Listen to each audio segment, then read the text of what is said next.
buenas tardes, ¿cómo les va? Empezamos una nueva emisión de Los Siete Locos y vamos a empezar con un autor argentino que ya no vive en el país, hace unos cuantos años que vive en España.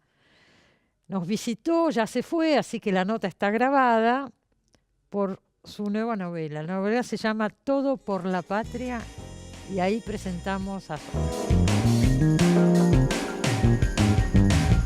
Martín Caparrós nació en Buenos Aires en 1957. Escritor y periodista. Ha ganado importantes premios como el Rey de España, el Planeta, el Herald y el Conex de Platino. Es autor, entre otros títulos, de La Voluntad, El Interior, El Hambre y Echeverría.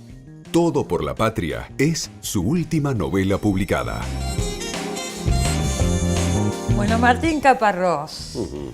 La última vez que estuviste por acá fue cuando salió Echeverría, tu último libro. Cierto. Sí, no Casi sé 2 años. No, yo creo que vine, pero algunas veces vengo que no publico libros. Ah, A mí me dijeron que digo en el el precio programa. para venir a Argentina era publicar un libro, pero dije, si voy muy a menudo, no, entonces está bien, no publiquemos nada. no publiques nada Mejor y vení no. igual, ¿no? Sí. ¿Venís seguido? No, vengo 2 veces por año. más 2 o veces menos. por año. Ujú, En el aproximadamente. 2011 te fuiste. 2013 en realidad. 2013. Sí, no hace tanto. Yo me acuerdo la última vez que viniste me dijiste que te habías ido porque estabas cansado de una historia cíclica que se repetía y que te empezó a aburrir. ¿Te acordás de eso? Sí. Me parece que sigue siendo así. No tengo la sensación de que nada haya cambiado demasiado significativamente, ¿no? No sé, en estos... Más temprano estaba en un programa de televisión, pese a todo, y me decían que qué pensaba de una pelea entre 2 viejos líderes peronistas, creo que Gioia y Barrio Nuevo. Y Barrio Nuevo. Sí, pero ¿por qué uno debería pasar 10 minutos de su vida pensando que tiene que pensar algo sobre la pelea entre Gioia y Barrio Nuevo? 2 señores que llevan 75 años haciendo nada con mucho estruendo, ¿no? Digo, si ese es el precio por la argentinidad, yo prefiero no pagarlo todo el tiempo, ¿no? ¿En Madrid seguís viviendo? No, ahora estoy en Barcelona. Cambiás así. Estuve primero en Barcelona, me fui a Madrid, ahora volví a Barcelona, como para no creerme que ningún lugar es mi lugar. Es tu lugar. Y aparte, bueno, seguís colaborando, escribiendo en el New York Times, o sea, ya es una carrera internacional fuerte, diría yo. Muy internacional y muy fuerte. Sí, no, en serio, sí. No, bueno, escribo donde puedo. Donde se puede. Sí. Y seguís viajando mucho. Sí, la mitad del tiempo estoy fuera de casa. Bueno, pero como sucede con muchos escritores que se han ido a lo largo de los años a vivir afuera, cuando escribe Caparrós, no siempre, pero muchas veces, el último libro y ahora este nuevo, transcurren acá. Soy muy argentino. Sí, Sos muy argentino, sí. ¿no es cierto? Sabes que no lo había pensado en esos términos, pero yo la primera vez que me fui fue en el 76, me tuve que exiliar y me fui muy enojado con la Argentina porque era el país de mierda donde estaban matando a mis amigos, básicamente, ¿no? Fuiste a Francia, ¿no? Me fui a Francia. Y durante 3, 4 años, que fueron básicamente los que pasé estudiando en Francia, quería romper con la Argentina, casi no hablaba castellano, casi no pensaba en la Argentina, o sea, realmente quería dejar atrás ese lugar que había sido tan brutal con nosotros. Y cuando empecé a pensar en escribir, porque me pareció, me dio la impresión de que eso era lo que quería hacer en la vida, cuando empecé a escribir mi primera novela, me di cuenta de que esa novela era muy argentina. Y dije, bueno, si alguna vez soy un escritor, seré un escritor argentino viviendo donde sea fuera. o lo que sea. Y parece que sigo manteniendo esa Yo creo condena, que sí. ¿no? Bueno, Sí, has escrito sí, libros sí. como El Hambre, que son libros que transcurren, lamentablemente, es el tema del hambre en todo el mundo. Sí. Y tenés otros, pero tenés muchos Pero tengo muchos que son muy argentinos. sobre sí. nosotros. Vos me dijiste la última vez que viniste que estabas intentando hacer un libro sobre Buenos Aires y que te Sigo costaba intentando. mucho. ¿Seguís intentando? Sí, sigo intentando. Sí. Bueno. No encontré la manera todavía. No es que esté intentando, no es que trabaje en él y no ¿Lo salga. pensás? No, hubo un momento hace 2, 3 años, 4, que trabajé bastante. Trabajé meses en ese libro y no me salió. No y sabe. lo dejé Bueno, ahí. este de vez en transcurre en cuando Buenos miro. Aires, todo por Sí, la patria ese es muy transcurre porteño, acá. es un Es libro muy porteño. porteño, sí, sí. A ver, vamos a ver. Transcurre en los años 30. Ujú, 33. 33. Ujú, diga 33. ¿Elegís ese periodo? Dijiste, voy a hablar de esa época, o es por el personaje. Hay muchas cosas acá que... Es una mezcla. que La época, preguntarte. ¿sabes qué? Lo que me interesaba de la época es ese momento en que el tango estaba vivo. O sea, el tango nos define, es una parte muy decisiva de nuestra identidad, pese a todo todavía, ¿no? Creo. Pero está momificado, quiero decir, es algo muy... El último buen tango se escribió hace 50 años, ya está, ya pasó, como producción, Sí, ¿no? Como forma esos tangos, ¿no es artística. cierto?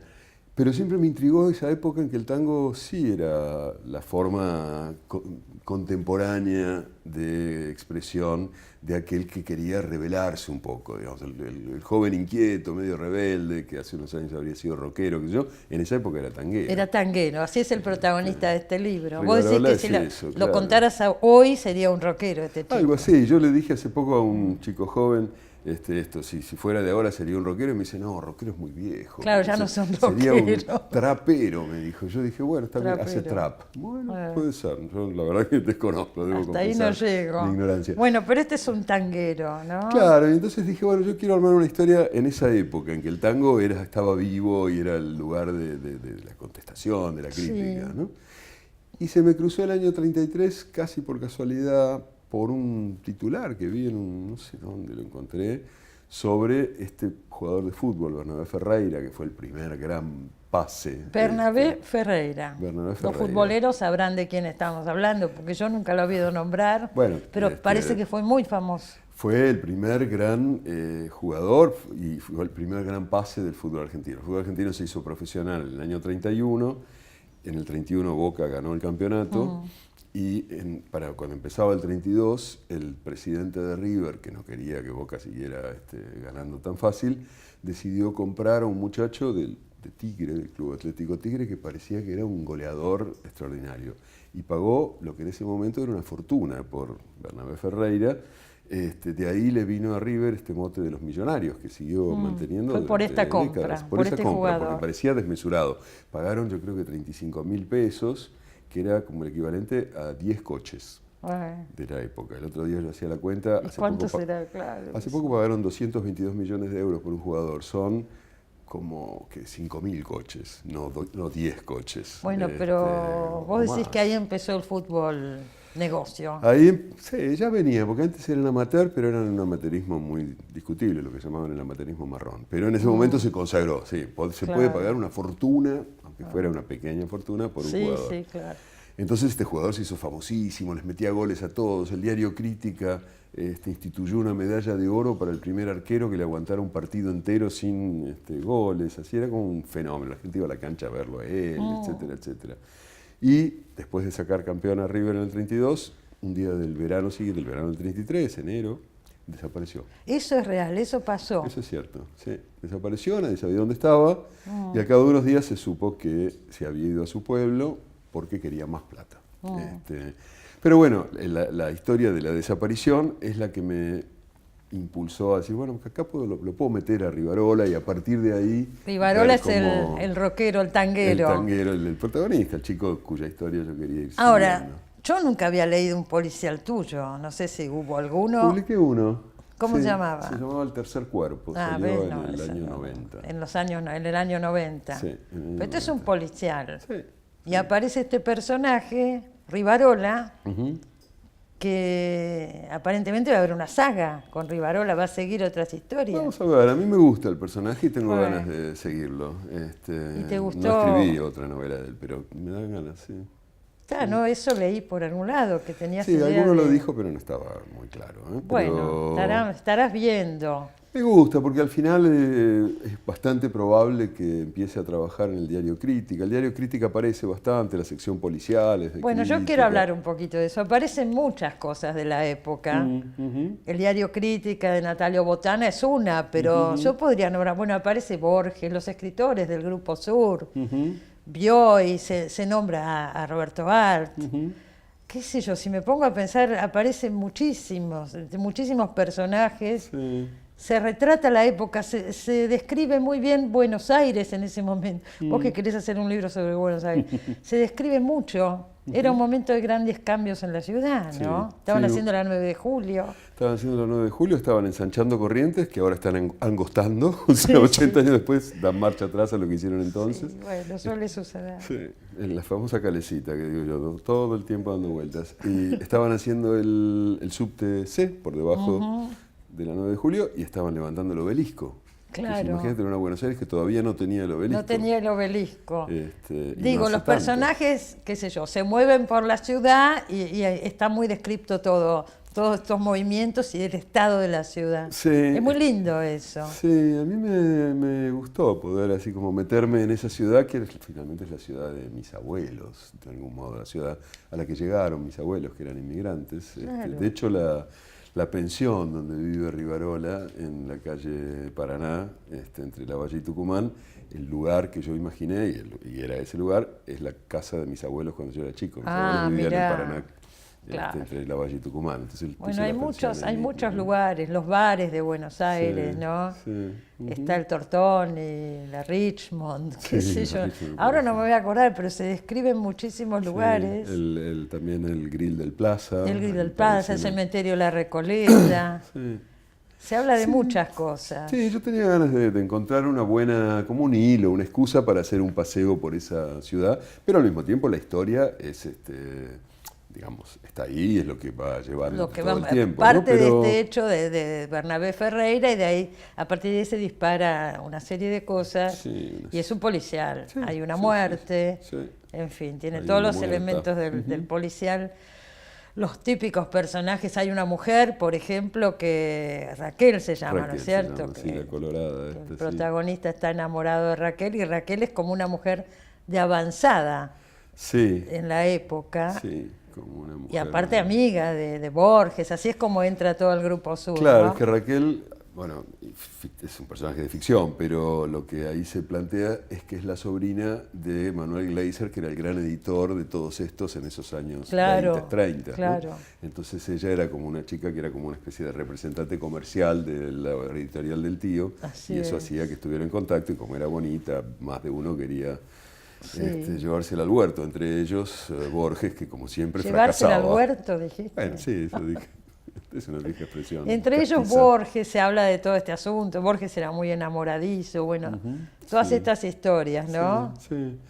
Yo bueno, me parece que te has dado cuenta de que lo que me pasó a mí es que me divertí muchísimo haciéndola, que sí, la pasé muy bien. Y es raro, ¿viste? Porque tiene mala prensa decir que no la pasó bien escribiendo, que se divirtió escribiendo. Yo mismo he escrito libros en los que no la No pasé la nada pasaste bien. No, claro. Pero me parece que una vez cada tanto escribir un libro que uno realmente esté jugando, ¿no? Claro. Como jugar. Aflojar un poquito y jugar, ¿no? Escribir algo que es como ir leyendo una novelita que a uno le gusta, ¿no? Algo así. Yo pensaba en el anterior, en Echeverría, Ujú. que vos decís que Echeverría fue el primer antiperonista antes de que existiera Perón, ¿no? Y ese libro cierra los capítulos siempre con algunas reflexiones personales. Ujú. Y era inevitable hacer un paralelismo entre esa época y la actualidad. También podríamos pensar este otro libro que transcurre en los años 30 y también se podría hacer un paralelismo de cómo las cosas fueron evolucionando o no, de acuerdo. Era una época de gran empuje, de gran proyecto, pero también estaba en un gobierno de facto, Sí. estaba Y justo, ¿no es había- cierto?, el 33. Sí. Y había una crisis económica muy Había fuerte. una crisis económica fuerte, acá está mostrado, toda esa cosa de la milla dura, La del milla conventillo dura, y qué sí. sé yo, también está. Sí, es la época que cuenta Discépolo con sus tangos. Claro. Gira, cuando Gira, la suerte que Cambalache. agrega, etcétera, Y el etcétera, ¿no? libro se llama Todo por la Patria. Mm. Entonces, ¿de qué estamos hablando con Todo por la Patria? Bueno, Todo por la Patria porque aparece como poco a poco y cada vez más este grupito de Nacionalista. nacionalistas de derecha, bastante oligárquico, digamos, que se parece bastante a grupos semejantes que fueron apareciendo en el mundo en ese momento, algunos de ellos con el resultado tremendo que conocemos, quiero decir, en Italia, en Alemania, en España, en Portugal, en muchos lugares Y acá del también, mundo. bueno, acá acá también, estuvo solo la que Liga les fue un Patriótica, poco menos ¿cierto? bien, por suerte, ¿no? Sí, claro, pero existieron. Sí, sin duda. Y entonces está el personaje del líder nacionalista que intenta convertir a su hija muerta, que es la primera muerta de la novela, en una especie de mártir. De víctima de los grupos anarquistas, porque también aparecen los socialistas, los anarquistas. Sí, era una época como intensa en ese sentido, bueno, como todas, ¿no? Pero esa tenía esas características en una sociedad que era muy mezclada, ¿no? Donde había gente de todos lados. A mí eso también me atrae, la idea de una ciudad, como era Buenos Aires entonces, donde la mitad de la gente había nacido en otro lugar. Eran ¿no? extranjeros, la mitad eran extranjeros. Una mezcla de culturas Sí. extraordinaria, que bueno, algunas veces se amalgamaban, otras veces chocaban. Y efectivamente, toda esa historia de cómo algunos reaccionaban contra eso, estos líderes nacionalistas, cómo otros trataban de utilizarlo. Está el personaje ese que a mí me gusta, del gordo, del Cuitiño, que es como una especie de descendiente del jefe de policía de Rosas y que sigue siendo un mafioso raro que atiende en los mataderos de Liniers comiendo molleja a las 5 de la mañana, qué sé yo. Digo, Bueno, aparece también Lugones, Leopoldo Lugones hijo. aparece el comisario Lugones. El comisario Lugones, gran torturador de... Sí, el inventor de la picana eléctrica. El inventor de la picana eléctrica en tiempos de Uriburu, ¿no? Sí, tratando de convencer a otro policía de que en realidad no buscara demasiado, que era mucho más fácil atribuirle todo a los anarcos y ya, y con eso se arreglaban las cosas. Sí, qué sé. Bueno, también, digámoslo, se muestra mucho el mundo del periodismo, el periodismo policial, es bastante descarnado lo que describe el libro sobre todo esto, ¿no? Sí. Bueno, el periodismo policial... Las periodismo relaciones gráfico, entre la policía y los periodistas, bueno, una serie de cosas. Sí, Sí. el periodismo gráfico policial en esa época tenía mucha fuerza, porque bueno, obviamente no había televisión, la radio estaba recién empezando. Bueno, y el diario Crítica era poderoso. Era muy poderoso, Había Los diarios tenido un eran rol la importante forma también que en se- el golpe del 30, muy Sí, importante. había apoyado el golpe del 30 y Claro. después eso le había costado cierto... Después sí. lo mandaron preso a Botana. Lo mandaron preso como un año, ¿no? Sí, O- bueno, Uriburu, pero él apoyó primero el golpe, sí. Sí, ¿cómo fue que dijo? Porque él apoyó el golpe y le ofrecieron una embajada, yo no sé si la embajada en Francia, y entonces él dijo, no, bueno, yo nunca he sido funcionario público ni lo quiero ser. Ahí se distanció un poco, Sí, pero, claro, pero bueno, había apoyado él era el muy dueño fuertemente, sí. del diario más importante en ese momento. Sí. Un diario que además era como un fenómeno social, tenía consultorios médicos, tenía todo tipo de cosas Todo que eso está acá ofrecían en el al libro, público. sí. Qué sé yo. A mí la verdad que me la pasé muy bien Bueno. buscando material y contándole, tratando de inventar las situaciones para que la novela avanzara, ¿no? Qué sé yo. Te está yendo ya de Buenos Aires, Sí, como siempre. como siempre. Yo soy lo contrario de... ¿Cómo era? ¿Era Troilo el que decía? ¿Qué decía? Que cómo se iba a estar yendo si nunca había llegado o algo así. Creo que llegué, pero siempre me estoy yendo. Siempre me estoy yendo Sí, a Barcelona. a Barcelona, a donde... Sí, bueno, a Barcelona y a otros lugares. Tengo varias vueltas ahora por ahí. Y qué más, y tengo, mira, dentro de 3 meses, 4 meses, hay un momento que me tiene muy intrigado e interesado, que es que se estrena una película bastante buena en la que yo hice un papel bastante grande. ¿Actuaste? Sí. ¿Que es una película española? Una película de, sí, José Luis Cuerda, ¿sabes quién es el director de Amanece que no es poco, por ejemplo? De algunas películas que son como clásicos del cine Sí. español. ¿Y qué? ¿Te ofrecieron actuar y ofrecieron vos actuar. dijiste que sí? Sí. Y es un papel más o menos grande, un almirante argentino, que es una basura en 4 tiempos, Ajá. en un mundo muy imaginario, el año 9000 y pico, qué sé yo. ¿Y ya lo viste? No, todavía no está terminada de editar, así que no la vi todavía. Bueno, Tengo atención. miedo. Sí. ¿Tenés miedo? Qué sé yo, lo que habré podido salir ahí. Ya veremos. Pero me tiene muy así como excitado la posibilidad. Y la van a estrenar en San Sebastián, en el Festival de San Sebastián, así que... Bueno, vamos a señores, ver. esperamos la película, pero mientras tanto acuérdese, Todo por la Patria, la nueva novela de Martín Caparrós, que vino a Buenos Aires a presentarla. Gracias por estar con nosotros, Martín, Gracias, como Cristina. siempre. Vamos. Ya volvemos, no se vayan.